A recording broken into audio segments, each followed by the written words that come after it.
Previously, we had talked about several of us going back to be on the rules team at the U.S. Women's Open, which was at Trump Bedminster in New Jersey.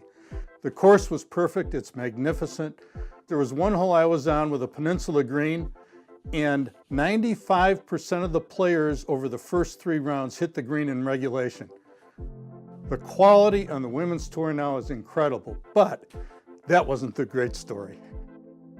For us, we were in a hospitality room between rounds, and we're looking down from the second floor of this complex in the center of the property where Trump happens to live, which is part of his residence. And there was security everywhere, Secret Service guys with the big kits and the body armor, but we're looking out the back window and a bunch of these SUVs pull up and people are piling out in Tommy Bahama shirts and casual, and we're thinking, okay, some people are coming, and then they start kitting up. They open the back, they start pulling out the weapons.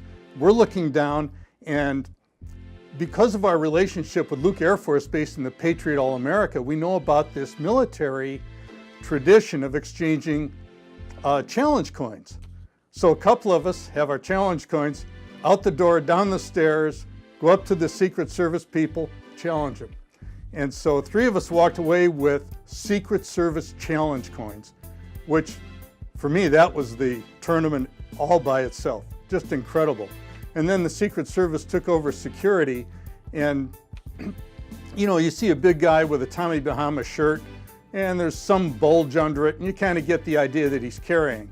There was one young lady there who's probably 5'7", 125 pounds, and we're thinking maybe she's a secretary or something, and then she bends over to pick something up. She was carrying a machine pistol on her back. She could have taken out half of the gallery. They never would have known she was there. So the security was extremely tight. No one ever knew. Absolutely amazing. Great tournament. This was not the first tournament where I've worked where the president has been present. There were a few others, especially back when I worked with the tour. In fact, one time I was the week before the tournament, the Dinah Shore. I think it was 78 or 79. I was out marking the golf course, putting the hazard lines down and that sort of thing, and I'm walking along, and out from behind a tree jumps Gerald Ford, and I actually painted his golf shoe. He didn't hit it very straight, and I was really far off the fairway, so he was just chasing a ball he had whipped off into the Tules, and there I was painting his shoe.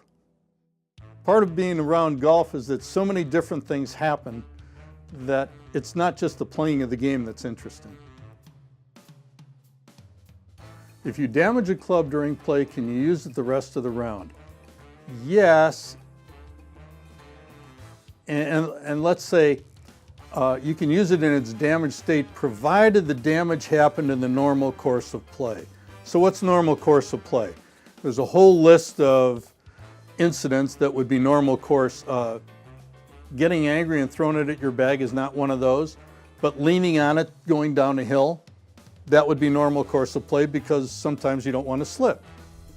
Or taking a swing at a ball and breaking it on a tree, that's normal course of play.